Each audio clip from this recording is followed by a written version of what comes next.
بسم الله الحمد لله والصلاة والسلام على رسول الله وعلى آله وأصحابه حزب الله وعلينا عباد الله أما بعد فقد قال الله تعالى في القرآن العظيم والفرقان المجيد أعوذ بالله من الشيطان الرجيم بسم الله الرحمن الرحيم سبحانك لا علم لنا إلا ما علمتنا إنك أنت العليم الحكيم صدق الله العلي العظيم وقال رسول الله صلى الله عليه وسلم من يرد الله به خيرا يفقهه في الدين وصدق رسوله النبي الكريم ونحن على ذلك من الشاهدين. கண்ணியத்திற்கும் பெருமதிப்பிற்கும் உரிய அல்லாஹ்வின் நல்லடியார்களே, பாசத்திற்குரிய தாய்மார்களே, அன்பிற்குரிய சகோதர சகோதரிகளே, அல்லாஹ்வினுடைய மாபெரும் கிருபையினால் தஃசீருல் குர்ஆனில் கரீம் தற்போது 136வது வாரத்தை அடைந்திருக்கிறது. இதுவரையிலும் சூரா பக்ராவினுடைய 254, 255 ஆகிய 2 வசனங்கள் வரை உண்டான விரிவுரை விளக்கங்களை நாம் கடந்த வாரம் வரைக்கும் கேட்டு பயன்பெற்றோம். இந்த வாரம் சூரா பக்ராவினுடைய அதே 254, 255 ஆகிய 2 வசனங்களுக்கு உண்டான 2ஆம் பகுதி விளக்கத்தை இந்த வாரம் நாம் கேட்க இருக்கிறோம். கடந்த வாரம் நாம் சொல்லியிருந்தோம், அல்லாஹ் தஆலா 3வது ஜுஸ்வினுடைய 2வது மற்றும் 3வது வசனத்தில் ஆயத்துல் குர்சி என்கின்ற மகத்தான ஆயத்தை அல்லாஹ் தஆலா கூறி காட்டுகிறார். அந்த மகத்தான ஆயத் என்பது நபிகள் நாயகம் ஸல்லல்லாஹு அலைஹி வஸல்லம் அவர்கள் நமக்கு சொல்லும் சமயம் திருக்குர்ஆனிலே இருக்கின்ற 6666 வசனங்களில் மிகவும் மகத்தான வசனம் என்பது ஆயத்துல் குர்சியாக இருக்கிறது. அந்த ஆயத்துல் குர்சியை ஒவ்வொரு நாளும் காலையிலும் மாலையிலும் ஓதக்கூடிய முஃமின் எல்லா வகையிலும் அவர் பாதுகாப்பு பெறுவார். ஈருலகத்திலும் அவர் நன்மையை அடைவார். எல்லா விதமான பாக்கியங்களும் அவருக்கு வந்தடையும். அவருக்கு வர இருக்கின்ற சோதனைகள், வேதனைகள் அனைத்தும் அகன்றுவிடும் என்பதாக அல்லாஹ்வின் தூதர் ஸல்லல்லாஹு அலைஹி வஸல்லம் அவர்கள் கூறி தருகிறார்கள். அந்த வகையில அந்த 2 வசனங்களை அல்லாஹ் தஆலா இவ்வாறு கூறி காட்டுகிறார். அஊது பில்லாஹி மினஷ் ஷைத்தானிர் ரஜீம் பிஸ்மில்லாஹிர் ரஹ்மானிர் ரஹீம் யா அய்யுஹல்லதீன ஆமனு இறை நம்பிக்கை கொண்டவர்களே, அன்ஃபிகு மிம்மா ரஸக்னாகும் அல்லாஹ் தஆலா உங்களுக்கு வழங்கிய அந்த பொருளாதாரத்திலிருந்து செலவு செய்யுங்கள். மின் கப்லி அன் யஅதிய யௌமுன் அந்த ஒரு நாள் வருவதற்கு முன்பு, லா பைஉன் ஃபீஹி அந்த நாளில எந்த கொடுக்கல் வாங்கலும் இருக்காது, வலா குல்லத்துன் எந்த நட்பு பாராட்டுதலும் இருக்காது, வலா ஷஃபாஅத்துன் எந்த ஒரு சிபாரிசும் அங்கு இருக்காது. சிபாரிசோ, நட்புறவோ, கொடுக்கல் வாங்கலோ என்கின்ற எந்த ஒரு தப்பிக்கக்கூடிய முறைகளும் இல்லாத அந்த ஒரு நாள் வருவதற்கு முன்பு அல்லாஹ் உங்களுக்கு வழங்கிய அந்த ரிஸ்கில் நீங்கள் தர்மம் செய்யுங்கள். வல் காஃபிரூன ஹுமுல் ஸாலிமூன் இதை மறுப்பவர்கள் மிகவும் அநீதக்காரர்களாக இருக்கிறார்கள் என்று அல்லாஹ் தஆலா 254வது வசனத்தை கூறி காட்டுகிறார். அதைத் தொடர்ந்து அல்லாஹ் 255வது வசனத்தை கூறுகிறார். அல்லாஹு அல்லாஹுவானவன், லா இலாஹ இல்லாஹு, அல்லாஹ்வை தவிர வேறு ஒரு வணக்கத்திற்குரியவன் கிடையாது. அல் ஹய்யு கய்யூம், அவன்தான் நிரந்தரமானவன், நிலையானவன். லா தஅഖுதுஹு சினத்துன் வலா நவ்முன், அவனுக்கு சிறுதூக்கமும் வராது, பெருந்தூக்கமும் அவனை வந்து அடையாது. லஹு, அவனுக்கே சொந்தம், மாஃபிஸ் ஸமாவாத்தி வ மாஃபில் அர்தி, வானங்களில் உள்ளவற்றையும் பூமியில் உள்ளவற்றும் அனைத்து அண்ட சராசரங்கள் அனைத்துமே அல்லாஹ்விற்கு மட்டுமே சொந்தமானது. எனவே மன்தல்லதி யஷ்ஃபஉ இன்தஹு, அல்லாஹ்விடத்தில் உங்களுக்காக சிபாரிசு செய்கின்ற அந்த நபர் யார் இருக்க முடியும்? யாருமே கிடையாது. இல்லா பிஇذنஹி, அல்லாஹ்வினுடைய அனுமதியை கொண்டே தவிர. அல்லாஹ்வுடைய அனுமதியை பெற்று சில நல்லடியார்கள் நமக்காக வேண்டி அல்லாஹ்விடத்தில் பரிந்து பேசுவார்கள். யஅலமு மா பைன ஐதீஹிம் வ மா கல்ஃபஹும், இந்த மக்களுக்கு முன்னால் நடக்கக்கூடியவற்றையும் பின்னால் நடக்கக்கூடியவற்றையும் அனைத்தையும் அறிந்தவன் அல்லாஹ், அவன்தான் அறிகின்றான். எனவே வலா யுஹீதூன பிஷைஇன் மின் இல்மிஹி, அல்லாஹ்வினுடைய அறிவாற்றலில் எந்த ஒரு விஷயத்தையும் இந்த மக்கள் அடைந்து கொள்ள முடியாது.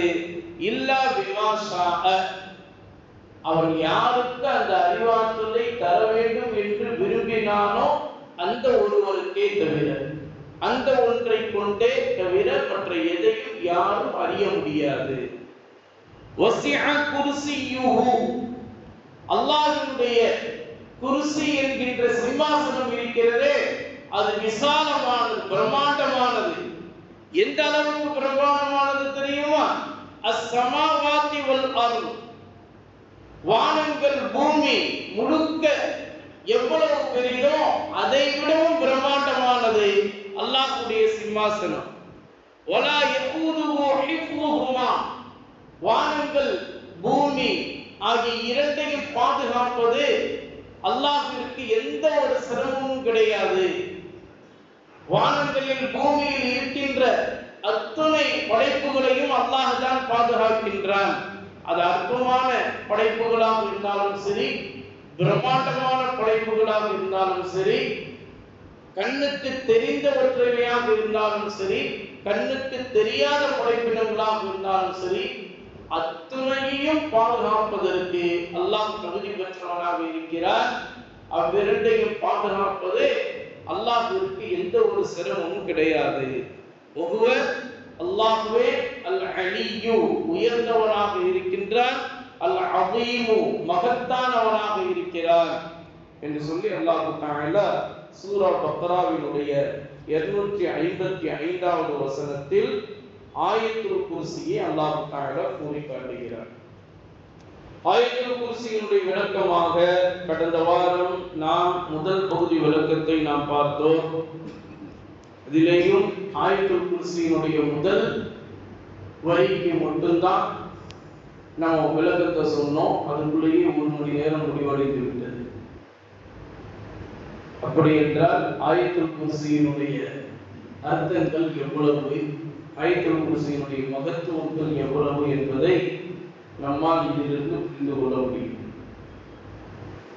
வாழ்நாள் முழுக்க அதனுடைய மகத்துவங்களை நாம் கேட்டுக்கொண்டே இருக்கலாம், அதிலிருந்து பயன்பெற்றுக் கொண்டே இருக்கலாம்.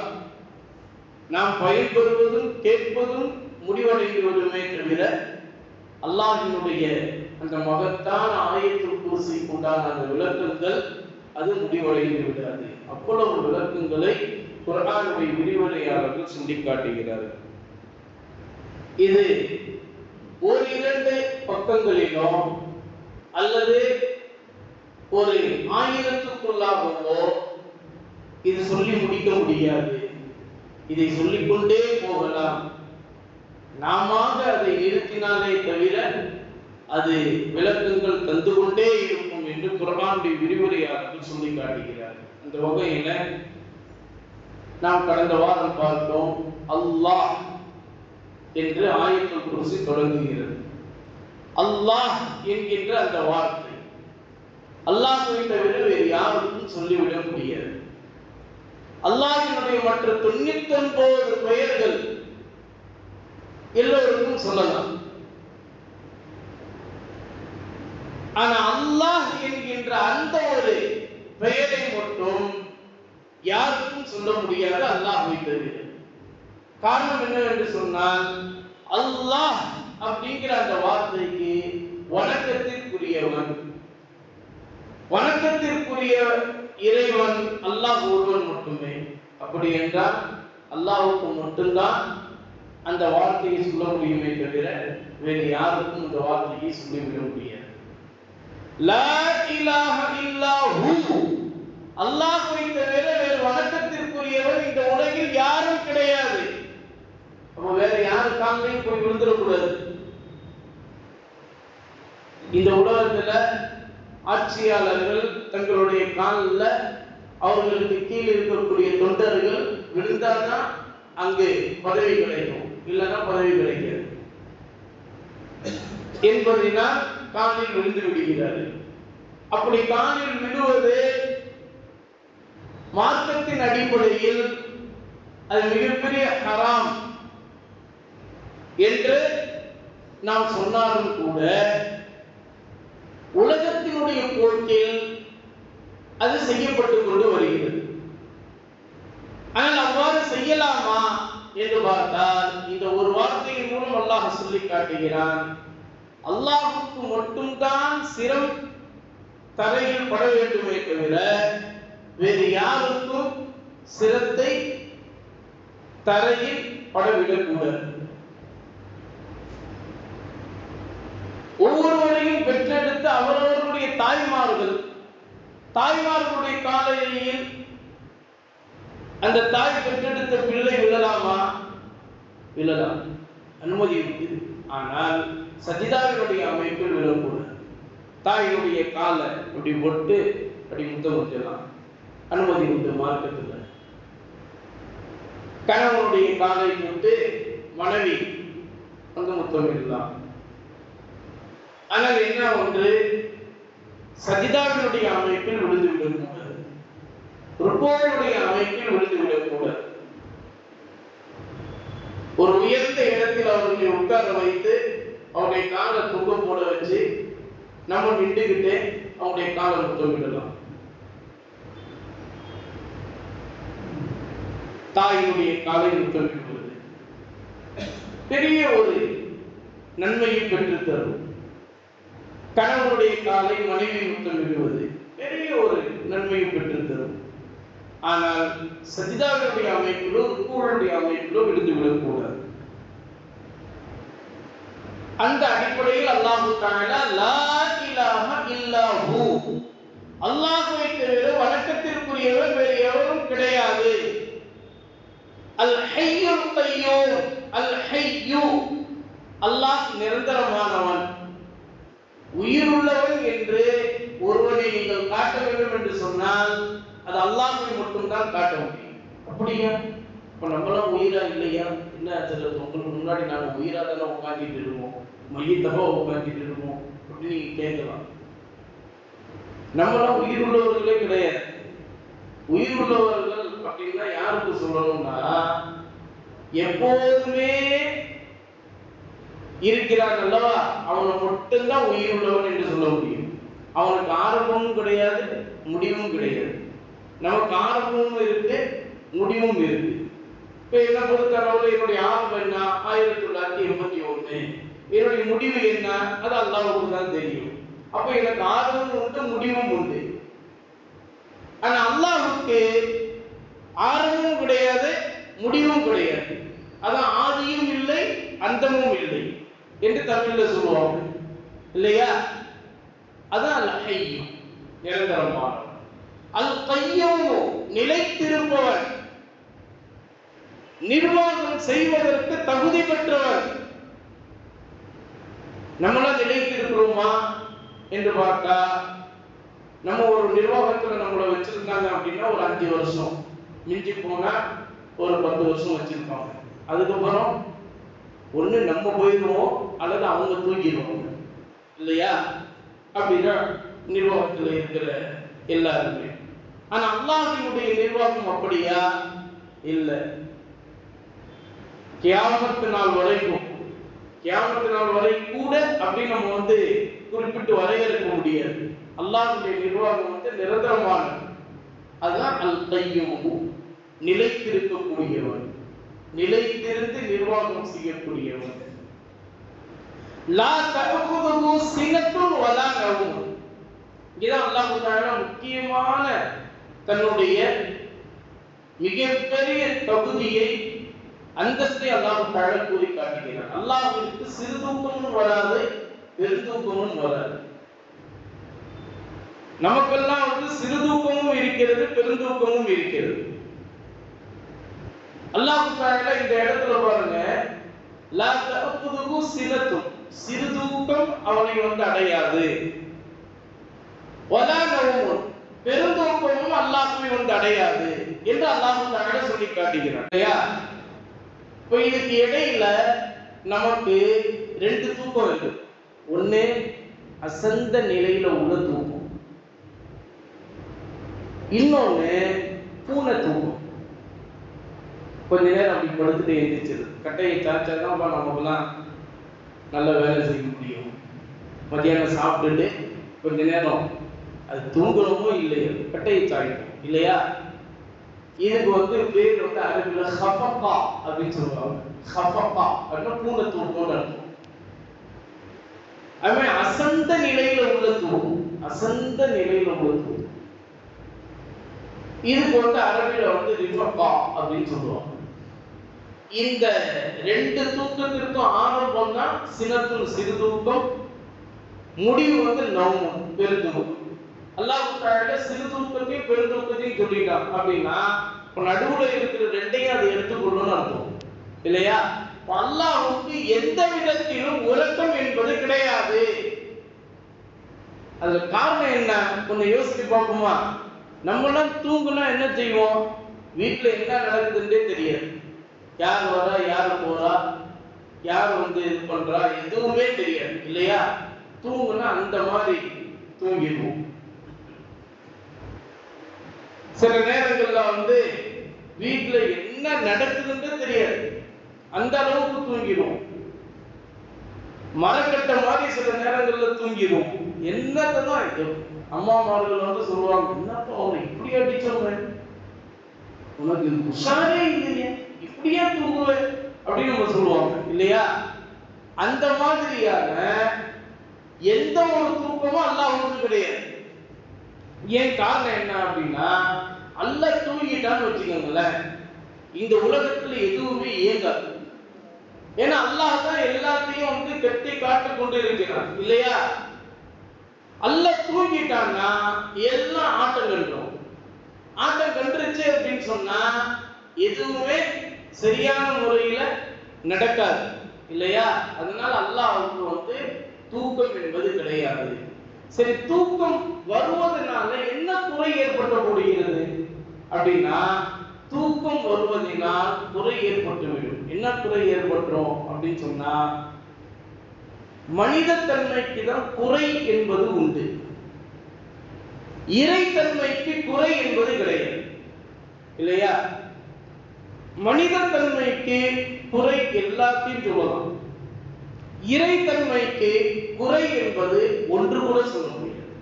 அல்லாஹ் தஆலா எல்லா குறைகளையும் விட்டும் அல்லாஹ் தஆலா அகன்றவன் இல்லையா? அப்ப தூக்கம் என்பது நமக்கு ஒரு குறை. அந்த குறையை அல்லாஹ்விடத்தில் நீங்க சேர்த்து வைக்க கூடாது. அதனால தான் அல்லாஹ் ஆயத்துல் குர்சியினுடைய முதல் வரியிலேயே அல்லாஹ்வுக்கு சிறு தூக்கமும் சரி பெருந்தூக்கமும் சரி அல்லாஹ்வை அடையாது என்று அல்லாஹ் தஆலா சொல்லி காட்டுகிறான் என்பதாக குர்ஆனுடைய விரிவுரையாளர்கள் சொல்லி காட்டுறாங்க. ஒரு அற்புதமான ஒரு கருத்து பார்த்தீங்களா? நமக்கு தான் தூக்கம் வேணும். நமக்கு தூக்கம் இல்லைன்னா நமக்கு பைத்தியம் பிடிச்சிடும். இரவு நேரம் தூக்கம் இல்லைன்னா பைத்தியம் பிடிச்சிடும். அதனால தான் இன்னைக்கு ஐடி கம்பெனியில் வேலை பார்ப்பவங்க எல்லாம் பைத்தியக்காரங்களாம் சுற்றிக்கிட்டு இருக்காங்க. ஐடி கம்பெனியில் வேலை பார்க்குறவங்க எல்லாருமே நல்லா சம்பாதிப்பாங்க, ஆனால் நிம்மதி இருக்காது. எப்போதுமே மனதில் ஒரு விதமான குழப்பமான ஓட்டம் இருந்து கொண்டே இருக்கும். இரவு தூக்கத்தை அல்லாஹ் தஆலா அப்படி மனிதனுக்கு அல்லாஹ் தஆலா நிம்மதியை தரக்கூடியதாக ஆக்கி இருக்கிறார். இரவு தூக்கத்தை நம்ம எப்போதுமே அது ஒரு அரை மணி நேரம் ஆனாலும் அதை வீணாக்கி விடக்கூடாது என்று மார்க்க சட்ட வல்லுநர்கள் நமக்கு சொல்லி காட்டுகிறார்கள். அந்த வகையில் தான் அல்லாஹ் தஆலா அவனுக்கு உண்டான தன்மையை, இறை தன்மையை சொல்லி காட்டுகிற போது அல்லாஹ்வுக்கு சிறு தூக்கமும் வராது, பெருதூக்கமும் வந்தடையாது என்று சொல்லி காட்டிவிட்டார் இல்லையா? அடுத்ததாக அல்லாஹ் சொல்லி காட்டுகிறார், லஹு மா ஃபிஸ் ஸமாவாத்தி வ மா ஃபில் அர்தி. அல்லாஹ்விற்கு தான் வானங்களில் உள்ளவையும் பூமியில் உள்ளவையும் அனைத்தும் சொந்தமானது. அப்ப நம்ம இந்த உலகத்துல எதையுமே சொந்தம் கொண்டாட முடியாது, எதையுமே சொந்தம் கொண்டாட முடியாது. அல்லாஹ் நமக்கு கொடுத்த 2 கண்கள், அல்லாஹ் நமக்கு கொடுத்த 2 கைகள், அல்லாஹ் நமக்கு கொடுத்த 2 கால்கள், அல்லாஹ் நமக்கு கொடுத்த உடல் உறுப்புகள், அல்லாஹ் நமக்கு கொடுத்த பொருளாதாரங்கள், அல்லாஹ் நமக்கு கொடுத்த வசதி வாய்ப்புகள் அனைத்துமே அல்லாஹ்வுக்கு தான் சொந்தம். அதனால தான் நம்ம மௌத்தா போயிட்டா இன்னா லில்லாஹி வ இன்னா இலைஹி ராஜிஊன். இன்னா லில்லாஹி நம்மளும் அல்லாஹ்வுக்கு தான் சொந்தம், வ இன்னா இலைஹி ராஜிஊன் நம்ம எல்லாருமே அல்லாஹ்விடத்திலே போய் சேர்ந்துருவோம் அப்படிங்கிற கருத்துல அந்த துஆவை சொல்லி தரப்படுது இல்லையா? அப்ப இந்த உலகத்துல நீங்க என்ன வேணுமானாலும் சம்பாதிச்சுக்கோங்க, எல்லாமே அல்லாஹ்வுக்கு சொந்தமானது. இப்ப எதையுமே நம்ம சொந்தம் கொண்டாட முடியாது என்பதை உணர்த்தும் விதமாக அல்லாஹ் தஆலா அதை சொல்லி காட்டுகிறார். அதுக்கு பிறகு அல்லாஹ் முக்கியமான ஒரு விஷயத்தை சொல்றான், மன்தல்லதி யஸ்ஃபஉ இன்தஹு இல்லா பிஇذனிஹி. அல்லாஹ்வுடைய அனுமதியை கொண்டே தவிர அல்லாஹ்விடத்தில் யாரும் சிபாரிசு செய்ய முடியாது இல்லையா? அல்லாஹ்வுடைய அனுமதியை பெற்ற சில நபர்கள் இருக்கிறாங்க. நபி ஸல்லல்லாஹு அலைஹி வஸல்லம் அவர்கள் சொல்லி காட்டுறாங்க, குர்ஆனை மனனம் செய்த ஹாஃபில்கள் நாளை வறுமையில அல்லாஹ்விடத்துல 10 பேருக்கு சிபாரிசு செய்து சொர்க்கத்துக்கு கூட்டு போவோம். அதனால இன்னைக்கே நீங்க ஹாஃபிதுல் குர்ஆனை பார்த்தீங்கன்னா முசாஃபா செஞ்சு ஹஸரத் எங்களையும் கொஞ்சம் கணக்கு வச்சுக்கணும், அந்த 10 பேர்ல ஒருத்தர் அப்படின்னு சொல்லி வச்சுக்கோங்க. ஹாஃபிதுல் குர்ஆன் நபி ஸல்லல்லாஹு அலைஹி வஸல்லம் அவர்கள் சொல்றாங்க, சஹீஹுல் புகாரியிலும் சஹீஹ் முஸ்லிமிலும் இந்த ஹதீஸ் பதிவு செய்யப்பட்டிருக்கிறது. நாளை வறுமையில குர்ஆனை மனனம் செய்த ஹாஃபில் அல்லாஹ்விடத்தில் 10 பேருக்கு சிபாரிசு செய்து சுவனத்திற்கு அழைத்து செல்வார். நாளை வறுமையில அல்லாஹ்வுடைய அர்ஷுக்கு பக்கத்துல உட்காரக்கூடிய ஒரே தகுதி பெற்ற ஒரு ஆள் யார் தெரியுமா? ஹாஃபிதுல் குர்ஆன் தான். அல்லாஹ் தன்னுடைய வலக்கரத்திற்கு பக்கத்துல உட்கார வச்சு, அப்பா குர்ஆனை ஓது அப்படின்னு அல்லாஹ் தஆலா சொல்லுவான். அந்த புள்ள குர்ஆனை ஓதுவார், 6666 வசனங்களை ஓதுவார். அந்த பிள்ளையை பெற்றெடுத்த தாய் தந்தையர், அந்த பிள்ளையை பெற்றெடுத்த தாய் தந்தையர் உயர்ந்த குதிரையில உட்கார்ந்துட்டு இருப்பாங்க. உயர்ந்த குதிரைன்னா என்ன தெரியுமா? அரபுலக தேசத்துல சொல்லுவாங்க, அரபியர்கள் வரலாற்று ஆசிரியர்கள் பதிவு செஞ்சிருக்கிறாங்க. உயர்ந்த குதிரைன்னா அவங்க கிட்ட என்னன்னா சிவப்பு நிறம் கொண்ட குதிரை, அதனுடைய நெற்றி பொட்டுல வெண்மை இருக்கும், அதனுடைய நெற்றி பொட்டுல வெண்மை இருக்கும். அது விலை உயர்ந்த குதிரை, அது ரொம்ப அதிகமான விலை கொடுத்து தான் அது வாங்குவாங்க. எந்த அளவுக்கு அப்படின்னா வைடூரியங்களும் வைரங்களும் எப்படி விலை மதிப்பிடப்படாதோ அப்படிப்பட்ட அந்த அளவிற்கு விலை அதிகமான விலை கொடுத்து வாங்கக்கூடிய குதிரை தான் அது. அந்த மாதிரியான குதிரையில குர்ஆனை மனனம் செய்த ஹாஃபிதுடைய அம்மா அப்பாவும் உட்கார வச்சு அல்லாஹ் சூரியனை விட பிரகாசமான மகுடத்தை அவங்க கணவன் மனைவி 2 பேருடைய தலையிலையும் மலக்குமார்களை கொண்டு அவங்களுக்கு மாட்டி கௌரவப்படுத்தி அந்த குதிரையை அப்படியே ஓட்டி வர சொல்லுவாங்க. மக்கள் எல்லாம் அப்படியே சூழ்ந்து இருப்பாங்க. இந்த பிள்ளை குர்ஆனுடைய 6666 வசனங்கள்ல ஒவ்வொரு வசனமாக ஓத ஓத ஓத அந்த குதிரையினுடைய அந்தஸ்து அப்படியே கொஞ்சம் கொஞ்சமா அப்படியே உயர்ந்து அப்படியே மேல போகும்.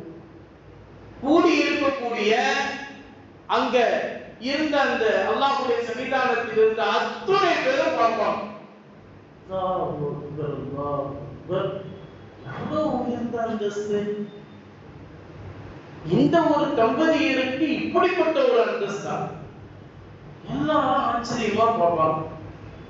அப்ப அந்த உள்ள 6666 வசனங்களை ஓதிட்டு தாய் தந்தையர குதிரையினுடைய கடிவாளத்தை பிடித்து அப்படியே அழைத்து செல்கிற போது அவங்க கூட 8 பேரும் சேர்ந்து மொத்தம் 10 பேர் ஹாஃபிது சொர்க்கத்திற்கு அழைத்து செல்வார்.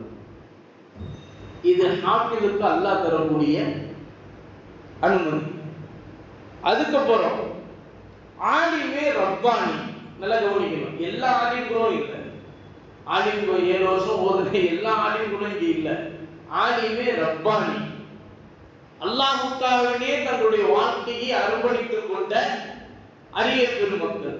அவர் 40 பேரை சொர்க்கத்திற்கு அழைத்து செல்வார்.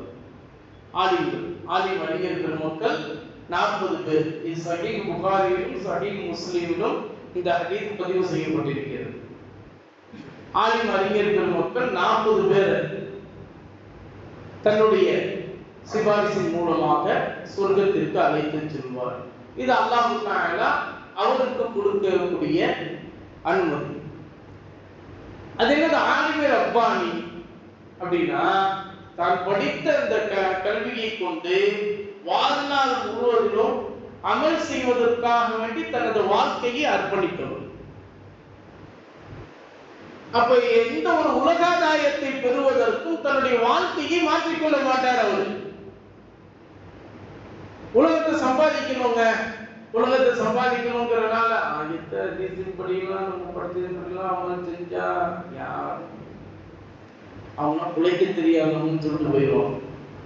அதனால நம்ம படிச்சதும் ஒரு பக்கம் இருக்கட்டும், நம்ம இப்படி செஞ்சாதான் சம்பாதிக்க முடியும் அப்படின்னு 2ஆம் நம்பர் பிசினஸ்ல போயிட்டாரு அப்படின்னா அவர் ஆலிமே ரப்பானி ஆக மாட்டார்.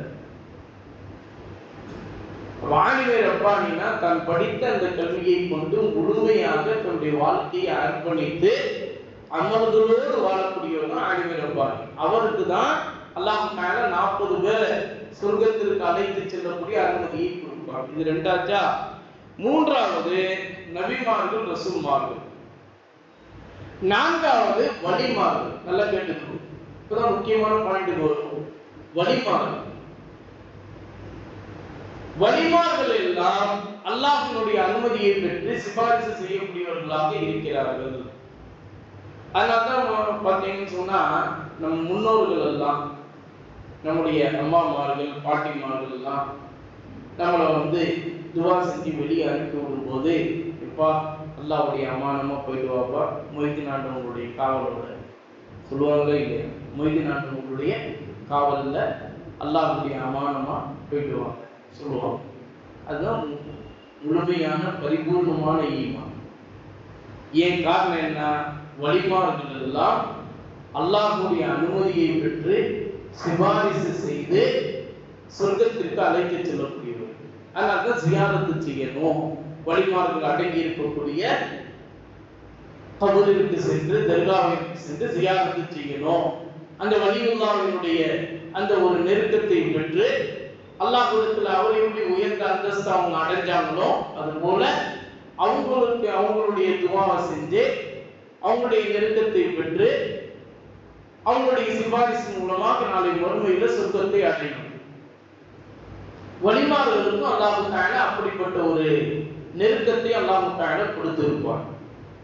அதனாலதான் ஹதீஸ் குத்ஸியில சொல்லப்படுது, நபிகள் நாயகம் ஸல்லல்லாஹு அலைஹி வஸல்லம் சொல்றாங்க, மன் ஆதாலி வலியன் ஃபகத் ஆதன்துஹு பில் ஹர்ப். அல்லாஹ் தஆலா 2 விஷயத்திற்கு மட்டும்தான் போர் பிரகடனத்தை அறிவித்திருக்கிறார். ஒண்ணு வட்டி.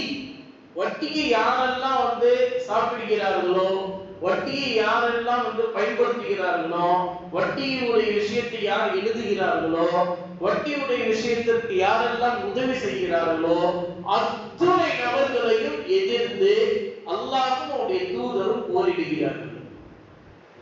இரண்டாவது விஷயம், வலிமார்களை யாரெல்லாம் பகைமை கொண்டார்களோ அவர்களை எதிர்த்து அல்லாஹ்வும் அவருடைய ரசூலும் போரிடுகிறார்கள். அதான் மன் ஆதாலி வலியன் ஃபக்கத் ஆதன்துஹு பில் ஹர்ப். ஹதீஸினுடைய ஏடுகளிலே ஹதீஸ் குதுசியாக இது பதிவு செய்யப்பட்டிருக்கிறது. சாதாரணமான ஹதீஸ் அல்ல, மௌது என்று சொல்லப்படக்கூடிய பொய்யாக சொல்லப்படக்கூடிய ஹதீஸ் அல்ல. இது ஆதாரப்பூர்வமாக பதிவு செய்யப்பட்ட சஹீஹான ஹதீஸ். ஹதீஸ் குதுசியிலே பதிவு செய்யப்பட்டிருக்கிறது. அல்லாஹ்வுடைய வலிமார்களை இவங்களும் நம்மள மாதிரி தான், என்ன இருக்கு அப்படின்லாம் நம்ம சொல்லுவது என்பது அல்லாஹ்வுக்கும் பிடிக்காதது, அல்லாஹ்வுடைய ரசூலுக்கும் பிடிக்காத ஒன்று. ஏன்னா வலிமார்களுக்கும் அல்லாஹ் தஆலா நாளை மறுமையிலே சிபாரிசு செய்யக்கூடிய அனுமதியை தருகிறார். இதனால ஐந்தாவது அஷ்ஷஃபாஅத்துல் உதுமா, மகத்தான சிபாரிசு செய்யக்கூடிய வாக்கியம். யாருக்கு இது? நாளை மறுமையில எல்லா நபிமார்களும் எல்லா ரசூல்மார்களும் யா நப்சி யா நப்சி, என்னுடைய நிலைமையே என்னுடைய நிலைமையே என்று சொல்லிவிட்டு தான் போவாங்க.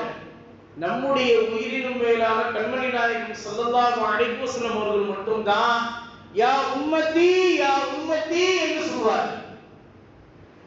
என் சமுதாயமே என் சமுதாயமே என்று சொல்வார்கள். அப்படி சொல்லக்கூடிய முஹம்மது ஸல்லல்லாஹு அலைஹி வஸல்லம் அவர்கள் மீது யாரெல்லாம் தங்களுக்கு வாய்ப்பு கிடைக்கின்ற போதெல்லாம் ஸலவாத்து சொல்கிறீர்களோ அத்தனை நபர்களுக்கும் நபி அவர்களுடைய ஷஃபாஅத் வாஜிபாகிவிட்டது. அதான் ஷஃபாஅத்துல் உதுமா. நபி அவர்களுடைய ஷஃபாஅத் வேண்டுமா? ஸலவாத்து சொல்லுங்க. என்ன ஸலவாத்து சொல்லணும்? ஸலவாத்து நிறைய இருக்குங்க, ஆயிரக்கணக்கான ஸலவாத்துகள் இருக்கு. உங்களுக்கு என்ன ஸலவாத் தெரியும்? ஸல்லல்லாஹு அலைஹி வஸல்லம் தான் தெரியுமா? சொல்லுங்க.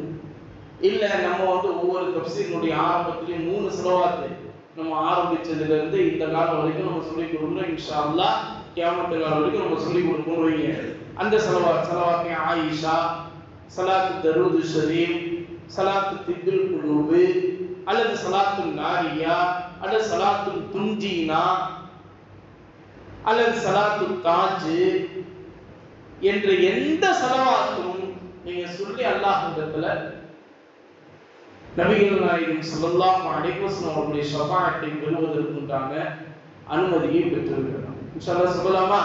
அதனால நபி ஸல்லல்லாஹு அலைஹி வஸல்லம் அவர்கள் ஒவ்வொரு வார ஜும்ஆவினுடைய அந்த குத்பா முடிந்ததற்கு பிறகு ஜும்ஆவுடைய நாள்ல அஸ்ர் வரைக்கும், ஜும்ஆவுடைய நாள்ல அஸ்ர் வரைக்கும், அஸ்ருடைய நேரம் முடிகிற வரைக்கும் நபி ஸல்லல்லாஹு அலைஹி வஸல்லம் அவர்கள் மீது ஸலவாத்து சொல்ல வேண்டும். அதிலே குறிப்பா 80 தடவை சொல்லணும். அதுக்குன்னு ஒரு குறிப்பான ஒரு ஸலவாத் இருக்கு. வெள்ளிக்கிழமை மட்டும் சொல்லக்கூடிய குறிப்பான ஸலவாத். அத ஸலவாத்தி யௌமுல் ஜும்ஆ. அல்லாஹும்ம ஸல்லி அலா சய்யிதினா முஹம்மதின் நபியில் உம்மி வ அலா ஆலிஹி வ ஸஹ்பிஹி வ ஸல்லம். அல்லாஹும்ம ஸல்லி அலா சய்யிதினா முஹம்மதின் அலா நபியில் உம்மி வ அலா ஆலிஹி வ ஸஹ்பிஹி வ ஸல்லம். இந்த ஸலவாத்தை 80 தடவை, குறைஞ்சது 80 தடவை. நீங்க அதிகமா சொல்லணும்னு ஆசைப்பட்டா அதிகமா சொல்லலாம். ஆனா அதை விட குறைக்கிறதுங்கிறது அது அவ்வளவு அந்த நாள்ல சரியில்லை அப்படிங்கிற மாதிரி ஹதீஸுடைய விரிவுரையாளர்கள் நமக்கு சொல்றாங்க. ஆக மொத்தம் அல்லாஹும்ம ஸல்லி அலா சய்யிதினா முஹம்மதின் நபியில் உம்மி வ அலா ஆலிஹி வ ஸஹ்பிஹி வ ஸல்லம். இந்த ஸலவாத்தை ஓதுனா நாளை மறுமையில நபிகள் நாயகம் ஸல்லல்லாஹு அலைஹி வஸல்லம் அவர்களுடைய ஷஃபாஅத்துல் உதுமா என்ற பாக்கியத்தை பெறுவதற்குண்டான மிகப்பெரிய அந்தஸ்து கிடைக்கும். சொல்ல ஓதலாமா? ஒண்ணு. இரண்டாவது, ஹதீஸுடைய விரிவுரையாளர்கள் சொல்றாங்க, இந்த ஸலவாத்தினுடைய மகிமை இந்த உலகத்தில் நமக்கு என்ன கொடுக்கிறது? வெள்ளிக்கிழமை 80 தடவை ஸலவாத் ஓதுறதுனால இந்த உலகத்துல நமக்கு என்ன நன்மையை கொடுக்குது அப்படின்னா, கடன் இல்லாத வாழ்க்கையை நமக்கு தரும். எந்த வாழ்க்கையை தருங்க? கடன் இல்லாத வாழ்க்கையை நமக்கு தரும். எப்படியாப்பட்ட கடன்? கலபத்து தை என்று சொல்லப்படக்கூடிய கடன் சுமை அப்படியே மலை போன்று இருந்தாலும் இந்த ஸலவாத்தினுடைய மகிமையினால் கட்டாயமாக உங்களுடைய வாழ்நாள் முடிவதற்குள்ளாக அந்த கடன் சுமைகள் அனைத்துமே நீங்கி கடன் இல்லாத சிறந்த மனிதராக நீங்க இருப்பீங்க இந்த ஸலவாத்தினுடைய மகிமையின் மூலமாக. அதுதான் நமக்கு வேணும். ஏன்னா நாளை மறுமையில அல்லாஹ்வுடைய சன்னிதானத்துல கேள்வி கேட்கப்படும் போது நம்ம எல்லா கேள்விக்கும் பதில் சொல்லிட்டாலும் கடன் வாங்கி கடன் கொடுக்காம இருக்கிறவரு நாளை மறுமையில மாட்டிக்குவார். நிறைய அமல் செஞ்சிருப்பார், மலை போல அமல் செஞ்சிருப்பார், மலை போல அமல். ஆனா ஒருத்தர் வந்து யா அல்லாஹ் என்கிட்ட கடன் இவர் வாங்கினாரு, ஆனா இவர் கொடுக்கவே இல்லை, இவர் அதற்குண்டான மன்னிப்பும் என்கிட்ட கேட்கல, இவர் கொடுக்க முடியலன்னு என்கிட்ட சொல்லல, கொடுக்காமே அப்படியே இருந்துட்டாரு அப்படின்னு யாராவது வந்து சொன்னார்னா நம்ம வாழ்க்கை முடிஞ்சு போச்சு. பொறுமையினுடைய வாழ்க்கை அதோட தூக்கி ஏற்கட்டிட வேண்டியதுதான். நிறைய அமல் செஞ்சிருப்பாரு, ஆனா ஒண்ணுமே பயன்படுத்த. அதத்தான் மார்க்க சட்ட வல்லுநர்கள் நமக்கு சொல்லி காட்டுறாங்க. இந்த ஸலவாத்தினுடைய மகிமையினால் உங்களுடைய வஃபாத்திற்குள்ளாக அந்த கடன்கள் அனைத்தையுமே நீங்கள் அடைத்து விட்டு கடன் இல்லாத சிறந்த மனிதராக வஃபாத்தாகுவீர்கள். இப்படிப்பட்ட மௌத்து தான் நமக்கு வேணும். எவ்வளவு பெரிய பாக்கியம்! அந்த ஒரு மௌத்தை தரதுக்கு உண்டான மகிமை இந்த ஸலவாத்தில் உண்டு. சொல்லுங்க, அல்லாஹும்ம ஸல்லி அலா சய்யிதினா முஹம்மதின் அன்-நபியில் உம்மி வ அலா ஆலிஹி வ ஸஹ்பிஹி வ ஸல்லிம். இது மனப்பாடம் பண்றதுக்கு நமக்கு சிரமம் இல்லை. ஒவ்வொரு வார ஜும்ஆவுடைய நாள்லையும் வியாழக்கிழமை தொடங்கியதிலிருந்து வெள்ளிக்கிழமை முடிகிற வரைக்கும் இப்பெல்லாம் என்ன ஆயிடுதுன்னா வாட்ஸ்அப்லயே இந்த துவா வருது. வாட்ஸ்அப்லயே அடியார்களே ஸலவாத் அதிகமாக சொல்லுங்கள் வியாழக்கிழமை வெள்ளிக்கிழமை அப்படின்னு சொல்லி இந்த ஸலவாத்தையே எல்லாம் வாட்ஸ்அப்லயே அனுப்பிச்சு விட்டுறாங்க. அரபிலையும் இருக்கு, தமிழ்லையும் இருக்கு, கீழே அதுக்குண்டான பலனும் போடப்பட்டிருக்கு, எல்லாமே இருக்கு. ஆனால் நமக்கு அது ஒரு பெரிய ஒரு சிரமம்லாம் ஒண்ணு இல்லை. இன்ஷா அல்லாஹ் ஓதலாமா? ஓதலாம். அடுத்து இப்படியான ஷஃபாஅத் செய்வதற்குண்டான அனுமதியை அல்லாஹ் தஆலா தருகின்றான். அதுதான் அல்லாஹ் தஆலா வந்தல்லதி யஷ்ஃபஉ இன்தஹு இல்லா பிஇذனிஹி என்று அல்லாஹ் தஆலா சொல்லி காட்டுகிறார். அது மட்டுமல்லாமல் யஅலமு மா பைன ஐதீஹிம் வ மா கல்ஃபஹும், அல்லாஹ் இந்த மக்களுக்கு முன்னால் நடப்பவற்றையும் இந்த மக்களுக்கு பின்னால் நடப்பவற்றையும் அனைத்தையும் அறிந்தவனாக அல்லாஹ் இருக்கின்றான். அதனால நம்ம 4 சுவற்றுக்குள்ள என்ன தப்பு செஞ்சாலும் யாருக்கு தெரிய போகுது, யார் பார்க்க போறா அப்படின்னா நீங்க இருந்துட வேண்டாம். 4 சுவற்றுக்குள்ள நீங்க யாருக்கும் தெரியாம நீங்க செஞ்சாலும் யாரு அறிந்து கொள்வான்? அல்லாஹ் அறிந்து கொள்வான் என்பதாக ஆயத்துல் குர்சியில சொல்லப்பட்டிருக்கிறது. அதனால இந்த 2ஆம் நம்பர் பிசினஸ் பண்றவங்க, ஹராமான வேலைகள் செய்யறவங்க எல்லாருமே இந்த மறைச்சு சில நேரங்கள்ல 4 சுவற்றுக்குள்ள சில பேர்லாம் அந்த மாதிரி தவறுகள்லாம் நடக்கும். அதுலயே நம்ம பிள்ளைங்கள்ட்ட இப்ப என்ன தப்புன்னா, போர்வைக்குள்ள செல்போனை பார்த்துக்கிட்டு நிக்கிறான்.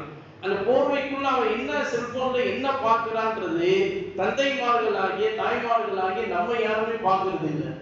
அவன் ஒரு உலகத்தையே அங்க உள்ள பார்த்துக்கிட்டு இருக்கான். அவன் ஒரு உலகத்தையே அங்க உள்ள பார்த்துக்கிட்டு இருக்கான்.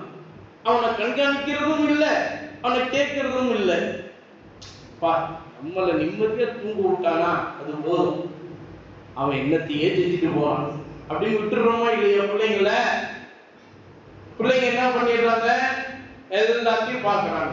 பார்த்துட்டு கரெக்டா தஹஜ்ஜுடைய நேரத்துல தான் அவங்களுக்கு தூக்கமே வரும். செல்போன் ஆஃப் பண்ணி வச்சுட்டு அப்பதான் தூங்குறான். தூங்குறவன் என்ன பண்ணிடுறான், சுபு தொழுகை விட்டுடுறான். நம்மளும் சுபு தொழுகிறது இல்லை, அவனையும் சுபு தொழுவு விடுறது இல்லை இல்லையா? நம்மளும் சுபு தொழுகிறது இல்லை, அவங்களையும் சுபு தொழுக விடுறது இல்லை. நம்மளே ஒரு சில நேரங்களில் சுபு தொழுகை எழுந்திருச்சு வந்தாலும் இப்போ பிள்ளைங்களை எழுப்பலையா அப்படின்னு சொன்னா நம்ம என்ன சொல்றோம்?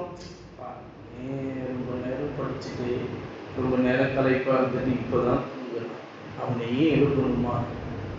இதுல வேற நம்முடைய வீட்டில் உள்ள தாய்மார்கள்லாம் நம்ம எழுப்புனாலே, அப்பாமார்கள் எழுப்புனாலே, அடப்போம் உங்களுக்கு வேலையே இல்லையா, உள்ள படிச்சுக்கிட்டு இருந்தா இப்பதான் அவனே தூங்குறான், உங்களுக்கு தான் வேற வேலை இல்லை, போய் தூங்குங்க நீங்க அப்படின்னு நம்மள தாய்மார்கள் சில பேர் அப்படி அமைச்சு விட்டுறாங்க இல்லையா? ஆனா தொழுகை இல்லைன்னா கண்டிக்க வேண்டிய பொறுப்பு தந்தைக்கும் உண்டு, தாய்க்கும் உண்டு. இது மாதிரியான விஷயங்கள், இது போல எல்லா விஷயங்களையும் நீங்க எடுத்துக்கொண்டா அல்லாஹ்வுக்கு எல்லாமே தெரியும். எதுவுமே தெரியவில்லை என்று நம்ம செய்து காட்ட முடியாது. அதே மாதிரி ஒரு கேள்வி நமக்கு என்ன கேள்வினா, இந்த பாத்ரூமுக்கு உள்ள போயிட்டா அல்லாஹ்வை திக்ர் செய்யக்கூடாதுன்னு நீங்க சொல்றீங்க. சரி, பாத்ரூமுக்குள்ள போய் ஒருத்தன் செல்போன்ல அது இது பார்க்கறான், பல விஷயங்கள்லாம் பார்க்கறான், பாத்ரூமுக்குள்ள எல்லா வேலையும் பண்றான் அப்படின்னா அதை எப்படி அல்லாஹ் தெரியுமா? அல்லாஹ் அதையும் அறியக்கூடியவனாக இருக்கிறார். நம்ம தான் திக்ர் செய்யக்கூடாது, அதனால அல்லாஹ்வுக்கு அது தெரியாதுன்ற அர்த்தம் இல்லை. பாத்ரூமுக்குள்ள போய் நீ எங்கே தப்பு செஞ்சாலும் சரி, என்ன தப்பு செஞ்சாலும் சரி, எல்லாமே அல்லாஹ் அறியக்கூடியவனாக இருக்கிறான். அது எப்படி? பாத்ரூமுக்குள்ளதான் அல்லாஹ் வரமாட்டானே, பாத்ரூமுக்குள்ளதான் அல்லாஹ் வரமாட்டானே, மலக்குமார்கள் வரமாட்டாங்க, ஷைத்தான் ஜின்கள் மட்டும்தான் அங்க இருக்கும் அப்படின்னு தாங்க சொல்லப்படுது அப்படின்னு நீங்க கேட்கலாம். ஷைத்தான் ஜின்கள் தான் இருக்கும், மலக்குமார்கள் யாரும் வரமாட்டாங்க, ஆனா அல்லாஹ்வுடைய பார்வை அங்கு இருக்கும். அதான் அல்லாஹ் தஆலா குர்ஆன்ல ஃபைன்னக பிஅய்னினா, நீங்க என்னுடைய கண் பார்வைக்குள் தான் இருக்கிறீர்கள் அல்லாஹ் சொல்கிறார். அப்ப அல்லாஹ்வுடைய பார்வையை விட்டு நம்மால் அகன்று விட முடியாது. அதனால என்ன எங்கு தப்பு செய்தாலும் அல்லாஹ் அறியக்கூடியவராக இருக்கிறார். அதைத்தான் அல்லாஹ் தஆலா ஆயத்துல் குர்சியில யஅலமு மா பைன ஐதீக்கும் வ மா கல்பக்கும் என்று அல்லாஹ் தஆலா சொல்லி காட்டுகிறார். அதன் பிறகு ஆயத்துல் குர்சியில என்ன வார்த்தை இருக்கு? வலா யுஹீதுன பிஷைஇன் மின் இல்மிஹி இல்லா பிமா ஷாஅ. அல்லாஹ் தஆலா உடைய அறிவாற்றல் எவ்வளவு பெரியது! குலமுடி அப்பா மஸ்தான் வலியுல்லாஹ் ரஹ்மத்துல்லாஹி அலைஹி அவங்க சொல்லுவாங்க, குலமுடி அப்பா இன்னைக்கு ராயபுரத்துல தான் அடங்கி இருக்கிறாங்க. குலமுடி அப்பா மஸ்தான் தர்கா அங்கதான் இருக்குது, அங்கதான் அவங்க அடங்கி இருக்கிறாங்க. அவங்களுடைய வரலாற்று ஏடுகள்ல அப்படிதான் பதிவு செய்யப்பட்டிருக்கிறது. அவங்களுடைய பாடல், அவங்க ஒரு பாடல்ல இப்படி சொல்லுவாங்க, அப்துல் காதிரை தோத்திரம் செய்ய தெரியாதவர். அப்துல் காதிரை தோத்திரம் செய்ய தெரியாதவர், அதாவது அப்துல் காதிர் ஜீலானி ரஹ்மத்துல்லாஹி அலைஹி அவங்கள கண்ணியப்படுத்த தெரியாதவர். ஆதிநாயனை அறிய மாட்டான், அவன் தன்னளவில் சேரவும் மாட்டான். அல்லாஹ்வையும் அறிய முடியாது அவனால, தன்னளவுல அல்லாஹ்வை போய் அவன் நெருங்கிட முடியுமா? அதையும் அவனால முடியாது. ஏன்னா எல்லாத்துக்கும் அடிப்படை யார்கிட்ட போய் இருக்குது? யாருடைய கையை பிடிக்கணும்? மஹ்பூப் சுப்ஹானி மஅஷூகே ரஹ்மானி ஹிஸ்ஸிலே நூரானி அப்துல் காதிர் ஜீலானி ரஹ்மத்துல்லாஹி அலைஹி. எந்த வலியுல்லாவோ ஆனாலும் கியாமத் நாள் வரைக்கும் எத்தனை வலியுல்லா வராங்களோ அத்தனை வலியுல்லாக்களும் போய் முடிவடைவது அப்துல் காதிர் ஜீலானி ரஹ்மத்துல்லாஹி அவருடைய கரம் பிடிச்சாதான். அப்துல் காதிர் ஜீலானி ரஹ்மத்துல்லாஹி அவருடைய கரம் பிடிச்சாதான். அலா ரக்பாத்தில் அவுலியா இத்துரா முஹீத்தின் மௌலூதுல பதிவு செய்யப்பட்டிருக்கிறது. அப்துல் காதிர் ஜீலானி ரஹ்மத்துல்லாஹி அலைஹி அவர்களே, எல்லா வலிமார்களுடைய கால்களும் சாதாரண மக்களின் மீது இருக்கும், உங்களுடைய கால் எல்லா வலிமார்களின் மேலும் இருக்கும். உங்களுடைய காலே எல்லா வலிமார்களின் மேலும் இருக்கும். அவ்வளவு உயர்ந்தவர்கள் தான். அதனால்தான் நம்ம அப்துல் காதிர் ஜீலானி ரஹ்மத்துல்லாஹி அலைஹி என்ன சொல்றோம்? வலிகள் கோமான் சொல்றோமா இல்லையா? அதுதான் இப்ப குணமுடி அப்பா சொல்றாங்க, அப்துல் காதிரை தோத்திரம் செய்ய தெரியாதவன் ஆதிநாயனை அறிய மாட்டான், அவன் தன்னளவில் சேரவும் மாட்டான். ஒன்றும் தெரியாதவன் இப்புவிதனில் தன்னில் பெரியவன் இல்லை என்பான். ஒண்ணுமே தெரியாதவன் இந்த உலகத்துல என்னை விட உயர்ந்தவன் வேற யாருமே இல்லை, நான் தான் உயர்ந்தவன் அப்படின்னு எவன் சொல்றானோ அவன் அதி முட்டாள்னு அர்த்தம். அதுதான் குருவுடைய அப்பா வலியுல்லாஹ் ரஹ்மத்துல்லாஹி அலைஹி அதை சொல்றாங்க. இப்போ வலா யுஹீதுன பிஷைஇன் மின் இல்மிஹி இல்லா பிமா ஷா அப்படின்னா அல்லாஹ்வினுடைய அறிவாற்றல் வேறு யாருக்கும் கிடையாது. ஒரு உதாரணத்திற்கு சொல்ல வேண்டும் என்று சொன்னால், அல்லாஹ்வுடைய அறிவாற்றல் ஒரு சமுத்திரத்தை போல, ஒரு கடலை போல. நம்முடைய அறிவாற்றல் ஒரு பறவையினுடைய சொண்டில் வரக்கூடிய ஒரு துளியை போல. அதுதான் நம்முடைய அறிவாற்றல். அதுதான் வலா யுஹீதுன பிஷைஇன் மின் இல்மிஹி இல்லா பிமா ஷா. அல்லாஹ்வுடைய அறிவாற்றல்ல பல வகை இருக்குது. ஒண்ணு நம்ம கஷ்டப்பட்டு எடுத்துக்கொள்ளக்கூடிய அறிவாற்றல், நம்ம கஷ்டப்பட்டு எடுத்துக்கொள்ளக்கூடிய அறிவாற்றல். உதாரணத்துக்கு எல்கேஜிலிருந்து +2 வரைக்கும் படிக்கணும், அதுக்கப்புறம் காலேஜ் படிக்கணும், அப்போதான் ஒரு அந்தஸ்தை அடைய முடியும். இது உலக கல்வி. மார்க்க கல்வியில இஸ்னுல் குர்ஆன்ல ஆரம்பிச்சு அதுக்கப்புறம் அவர் குர்ஆனுடைய தஃசீர், குர்ஆனுடைய விளக்கங்கள் எல்லாம் படித்து ஆலிம் ரப்பானியாக ஆகி அவர் உயர்வு பெறுவது. இதெல்லாம் படித்து ஒரு ஆலிமுடைய அந்தஸ்தை அவர் அடைவது இல்லையா? இதெல்லாம் முயற்சி செய்து கிடைக்கக்கூடிய அறிவாற்றல். இன்னொன்னு அல்லாஹ்வாக தரக்கூடிய அறிவாற்றல், அதான் வழிமார்களுக்குரிய அறிவாற்றல். அந்த அறிவாற்றல் நம்மால பெற முடியுமா? பெற முடியும். ஆனா அதற்குண்டான தகுதியோடு நம்ம இருக்கணும். ஹராமான விஷயங்கள் எதுவுமே நம்மிடத்தில் வரக்கூடாது. நல்ல எண்ணங்கள் மட்டுமே நம்மிடத்தில் இருக்க வேண்டும். கெட்ட எண்ணங்கள் எதுவுமே வரக்கூடாது. சபலமான எண்ணங்கள் எதுவுமே வரக்கூடாது. அஹ்லாக்கி மம்தூஹா என்று சொல்லப்படுகின்ற புகழப்படுகின்ற நற்குணங்கள் மட்டும்தான் நம்மிடத்தில் இருக்க வேண்டும். அஹ்லாக்கி மதுமூமா என்று சொல்லப்படுகின்ற இகழப்படுகின்ற குணங்கள் நம்மிடத்தில் எதுவும் இருக்கக்கூடாது. அல்லாஹ்வினுடைய அவாமீர் என்று சொல்லப்படக்கூடிய ஏவல்கள் அத்தனையும் நாம் செயல்பாட்டில் கொண்டு வர வேண்டும். அல்லாஹ்வுடைய மன்ஹியாத் என்று சொல்லப்படக்கூடிய தடுக்கப்பட்டவைகள் அனைத்தும் தவிர்த்திருக்க வேண்டும். இந்த 4 வழிமேலதுன்னி என்று சொல்லப்படுகின்ற நற்குணங்கள் அஹ்லாக்கை மம்தூஹா அனைத்தும் நம்மிடத்தில் இருக்க வேண்டும். அஹ்லாக்கை மதுமூமா என்று சொல்லப்படுகின்ற தீய குணங்கள் அனைத்தும் அகற்றிவிட வேண்டும். அல்லாஹ்வுடைய அவாமிர் என்ற அல்லாஹ்வுடைய ஏவல்கள் அனைத்தும் நம்முடைய செயல்பாட்டில் இருக்க வேண்டும். அல்லாஹ்வுடைய மன்ஹியாத் என்று சொல்லப்படுகின்ற அல்லாஹ் தடுக்கப்பட்ட ஹராமான விஷயங்கள் எதுவும் நம்மிடத்தில் இருக்கக்கூடாது, தவிர்க்கப்பட வேண்டும். இந்த 4 வரையறைகளும் பூர்த்தியாகின்ற போது ஒரு முஃமின் முழுமையான உண்மையான முஃமினாக ஆகின்றார். அப்பதான் முதல் படியை தாண்டும். வலிமார்கள் எந்த அந்தஸ்தில் இருக்காங்க தெரியுமா? 18வது அந்தஸ்தில் வலிமார்கள் இருக்கிறார். இமாம்கள் எந்த அந்தஸ்தில் இருக்கிறாங்க? 21வது அந்தஸ்தில் இருக்கிறார். நபிமார்கள் ரசூல்மார்கள் எல்லாம் 23வது அந்தஸ்தில் இருக்கிறார்கள். 24வது மனிதர்களுடைய கடைசி அந்தஸ்துல தான், அதாவது கடைசினா ஆக உயர்ந்த அந்தஸ்துல தான் அல்லாஹ்வின் தூதர் ஸல்லல்லாஹு அலைஹி வஸல்லம் அவர்கள் இருக்கிறார்கள். அப்ப அல்லாஹ் மனிதனுக்கு கொடுத்த 24 அந்தஸ்துகளில் முதல் அந்தஸ்து நம்ம பரிபூர்ணமா முதல் படியை தாண்டணும்னா இந்த 4 வரையறைகள் வேணும். அல்லாஹ்வுடைய அவாமீர் நம்முடைய செயல்பாட்டில் இருக்கணும், அதாவது ஏவல்கள். அல்லாஹ்வுடைய மன்ஹியாத் தடுக்கப்பட்டவைகள் நம்ம தவிர்த்து இருக்கணும். நற்குணங்கள் எல்லாம் அஹ்லாக்கி மம்தூஹா என்பது நம்மிடத்தில் இருக்கணும். அஹ்லாக்கி மதுமூமா என்று சொல்லப்படுகின்ற தீய குணங்கள் அனைத்தும் இருக்கக்கூடாது. தீய குணங்கள்ல நம்ம ஒரு சாதாரணமான ஒரு விஷயத்தை எடுத்துக்கோங்க. அல்லாஹ்வின் தூதர் ஸல்லல்லாஹு அலைஹி வஸல்லம் அவர்கள் எந்த ஒரு உணவையும் குறை சொல்லியதே கிடையாது. அவங்களுடைய வாழ்நாள்ல நபி ஸல்லல்லாஹு அலைஹி வஸல்லம் அவர்கள் எந்த ஒரு உணவையும் குறை சொல்லியதே கிடையாது. உப்பு இல்லை, உரப்பு இல்லை, புளிப்பு இல்லை, காரம் இல்லை, அந்த மாதிரி கூட சொல்வது கிடையாது.